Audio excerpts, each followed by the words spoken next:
If you are watching this, you're probably asking one of these two questions. Either, what do I need to actually get into the offshore surveying? Or is it even worth considering a job in offshore surveying in 2026 and beyond? I'm going to answer both. I'll not color my words, I'll not use any jargon.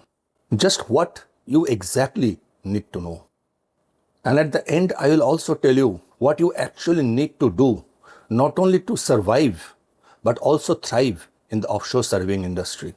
I'll also tell you what I could not do that you should do to make a better career for yourself in offshore surveying. Watch till the end, you won't regret it. Let's roll. Let's be real. Offshore surveying is not a traditional, comfortable 9 to 5 job. You will be working off the shore at sea, in the real world, where the vessel roll and pitch, and it is very uncomfortable on a hot steel deck. You will be constantly on your toes for 12 long hours. Food is from the cold storage, and you are looking at a normal 45 to 60 days on rotation in the boat, and maybe 15 days off if you are not called earlier. That's a long time to be away. You work in a remote locations at sea in harsh weather, and the work itself is very demanding mentally as well as physically. But here is the other side. The pay is generally very good, significantly higher than a shore-based technical or an engineering job. Here, you will be building your skills faster because from the day one, you will be thrown into the real project. And the demand right now is very strong, especially with the offshore wind projects expanding globally. So, is it worth considering an offshore job? If you can handle the isolation, the technical and the physical demand, the rewards are there. But if you need stability and routine 9 to 5 job, then probably it's not your cup of tea. Let's be honest, our body is not designed to work long hours at sea. Not everybody can survive the grind. When we apply for a job fresh out of college, we do not understand how deep are we in water. Isolation, long hours, seasickness, family pressure, and workload can take a heavy toll on mind and body. And then you start to regret why you even considered working offshore. Money cannot always compensate for the grind that you have to go through, especially for the first few years. And if you can survive and start to enjoy the routine, believe me, you can make a hell lot of money. Are you sure you can survive without social media for 45 to 60 days? Think about it before applying. Now, the qualification. And I want to be honest here because there are a lot of confusion about this. There is no single qualification that get you into offshore surveying, but there are paths that can work towards that goal.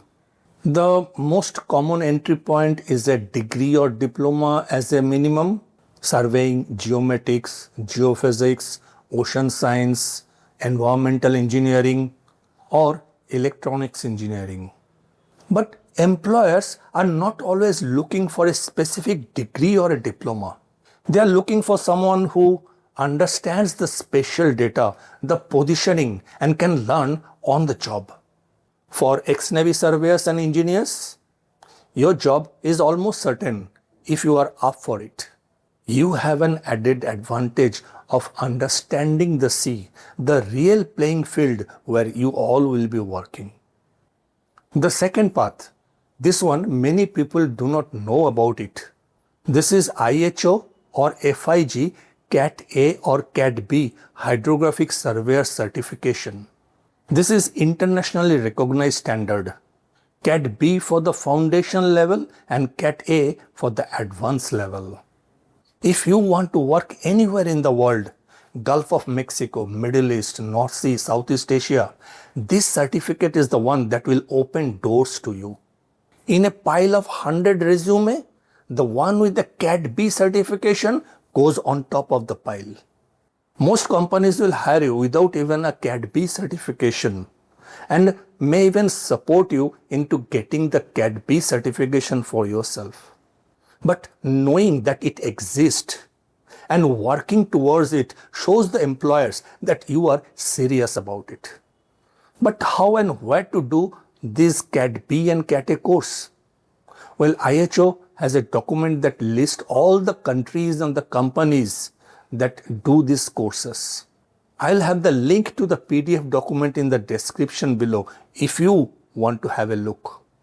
Please note that these are not cheap, and CAT B course takes almost 6 months and CAT A course takes about a year. If you are a fresh graduate and interested in offshore surveying, then CAT B course is best suited for you. Beyond the degree and the certification, here is what actually gets you hired. Safety courses. This is non-negotiable and a lot of people overlook it. Safety isn't a suggestion, it's the law. The main ones are OPTO BOSIET, Basic Offshore Safety Induction and Emergency Training, and HUET, which is Helicopter Underwater Escape Training. These are industry requirements, not optional. Without them, no company will take the risk to put you offshore. Get them early. Show the employers that you are serious and ready to mobilize. IMCA competency. This is very important and very few entry-level candidate knows about it. IMCA, the International Marine Contractors Association, has a dedicated competency framework specially designed for offshore survey division. It defines roles, grades, and the skills expected at each and every level, from junior all the way up to party chief. Knowing that this framework exists and aligning your development and your skills towards it puts you well ahead of the other candidates. Next is software. Learn at least one of the industry specified software like EIVA, QPS, CARIS, HYPACK. And by knowing this software, even the very basics of it can put you well ahead of all other candidates. Because I can guarantee that 80% of the candidates or even more do not even know that these software exist. Do a little research and try to do these courses. Next is basic understanding about offshore. Having a basic understanding about the global positioning system, about the earth and the measurements, about the tide and the depth measurement will give you a very big edge. This is where this channel will help you sharpen your knowledge. If you want a basic and a deeper knowledge about offshore surveying, then rest assured I have you covered. Watch my free courses here on YouTube, and I guarantee you that these courses will help you and give you a big edge over all other candidates. Next is attitude. Offshore is a team environment in a confined space. Companies are hiring a person, not a resume. If you cannot work with people under pressure, then no amount of qualification will save you. And finally, start somewhere. A lot of people wait and feel that they are not ready. You won't feel ready. Apply for junior roles, traineeship programs, or even start in the inland hydrographic surveying to build your base.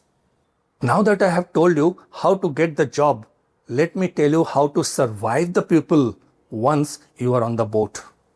Everybody is different, and different offshore companies have different ways to work. But one thing is common: human ego and human emotions.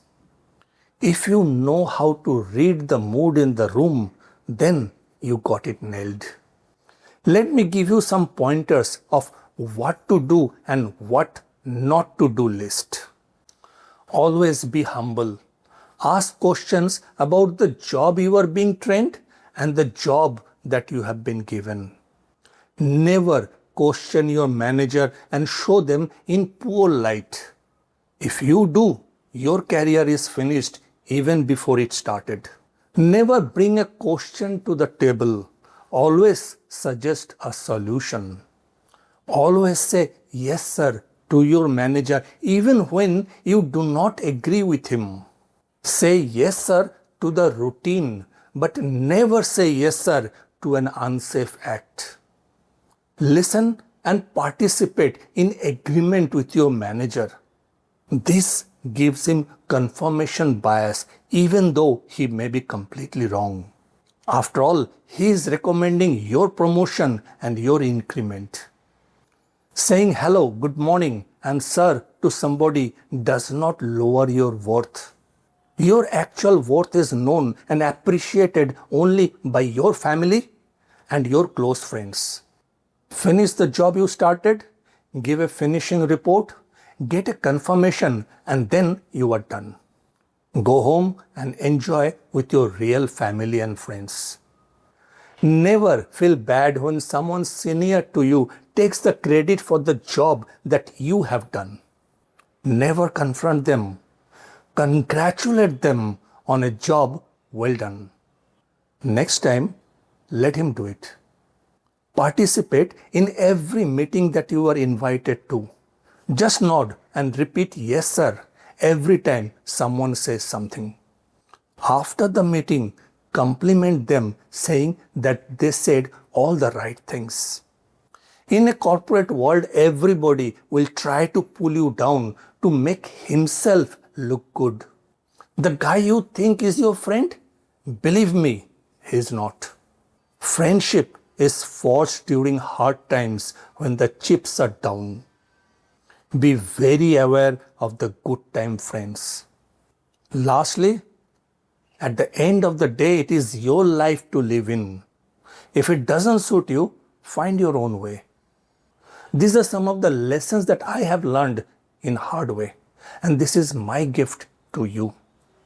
So to wrap it up, is offshore surveying worth it in 2026 and beyond? If the lifestyle suits you, absolutely. So what do you need? A relevant degree, working towards IHO certification, and some exposure to the offshore surveying software. Most importantly, a hunger to succeed, a hunger to be somebody no matter what. If you have to say yes when you want to say no, always think why you were there in the very first place in that company. Drop your questions in the comments. I read all of them. And if this was useful, subscribe. I post practical content for the people working in offshore and trying to get into an offshore surveying company. Stay positive, stay curious, and I will see you around.